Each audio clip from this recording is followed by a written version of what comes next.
அடுத்ததாக பாஜகவுடைய முக்கிய நிர்வாகி திரு குமரகுருடன் இணைகிறார். சார் வணக்கம். மயிலாப்பூரில் கூட்டணி கட்சி வேட்பாளர்களுக்கு வாக்கு சேகரிக்கக்கூடிய விதமாக மத்திய உள்துறை அமைச்சர் அமித்ஷா பரப்புரை மேற்கொண்டிருக்காரு.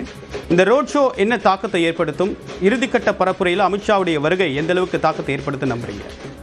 இந்த ரோட் ஷோ தாக்கத்தை ஏற்படுத்துதுன்னு பார்க்கறத விட மக்களை மதிச்சு ஒரு மயிலாப்பூர் மக்களை நான் உங்க கூட இருக்கிறேன், ஒரு மத்திய உள்துறை அமைச்சர் உங்களுக்கு தேடி வந்திருக்கிறேன்ற ஒரு நெருக்கமான உணர்வை மக்களின் மத்தியில் ஏற்படுத்துறதுக்காக அவர் வந்தது இந்த ரோட் ஷோவோட நோக்கமா பாக்குறேன்.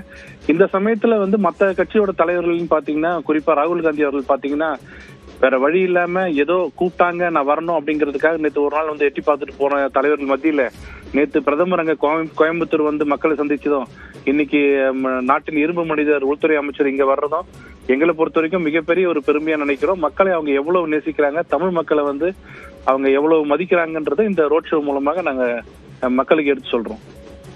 கடந்த மக்களவை தேர்தலில் 9 முறை பிரதமர் நரேந்திர மோடி தமிழ்நாட்டுக்கு வந்திருந்தாரு.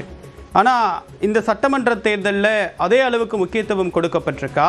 நாகர்கோவில், கோவை, சென்னை, மயிலாப்பூர் இந்த மாதிரி இடங்களில் தேர்ந்தெடுத்து பரப்புரை மேற்கொள்வதுடைய நோக்கம் என்ன சார்?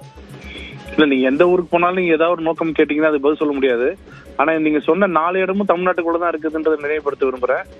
இந்த 4 இடத்துக்கும் ஒரு பிரதமர் இவ்வளவு வேலைக்கு நடுவுலயும் பிரதமராக இருந்துரு எவ்வளவோ வேலை இருக்கு. இப்போ ஈரான் பிரச்சனை எல்லாத்தையும் சமாளிச்சுட்டு தமிழ்நாட்டுக்குள்ள முக்கியத்துவம் கொடுத்து வாக்காளரை சந்திக்கிற ஒரு தலைவர் நாங்க பாக்குறோம். எதுவுமே இல்லாம ஒரு எதிர்கட்சி தலைவரா இருந்துட்டு ஒருத்தர் நமக்கு எவ்வளவு முக்கியத்துவம் கொடுக்குறாரு, ராகுல் காந்தி என்ன முக்கியத்துவம் கொடுக்குறாருன்றதையும் மக்கள் பார்த்துட்டு இருக்காங்க. அதையும் நீங்க மக்கள்கிட்ட சொன்னா நல்லா இருக்கும். இப்ப 27 இடங்கள்ல வெற்றி பெறுவதற்கான பரப்புரைகள்ல பாஜக எது பிரதானமா முன் வச்சிருக்கு இந்த தேர்தல்ல? இந்த தேர்தல் நாங்க மட்டும் இல்லைங்க, எங்களோட என்டிஏ கூட்டணியோட தலைமையா இருக்கிற அதிமுக உள்பட அனைத்து கட்சியும் நாங்க சொல்ற ஒரே காரணம் தான், யாரு வரணுங்கிறத விட மக்களுக்கு யார் வரக்கூடாதுங்கிறது ரொம்ப தெளிவா இருக்கிறாங்க.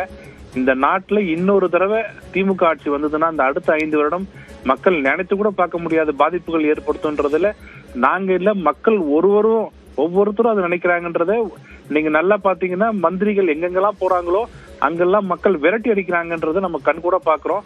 மக்கள் மத்தியில உள்ளுக்குள்ள நான் சொல்றதை விட நீங்க சொல்றதை விட பிரதான கூட்டணி கட்சியான தேமுதிகவோட தலைவர் பிரேமலதா விஜயகாந்த் அவர்களே நேற்று என்ன சொல்றாரு, இந்த ஆட்சியில 2 தான் பெருசா சொல்ல முடியும்.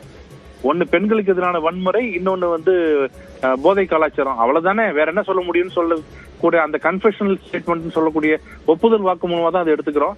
அவங்களே அதை சொல்லும் போது மக்கள் மத்தியில் அது என்னைக்கும் நிலையா நிலைச்சிருக்கு. இன்னொரு தடவை இந்த திமுக ஆட்சி வரக்கூடாதுங்கிறதுல மக்கள் ரொம்ப தெளிவா இருக்காங்க.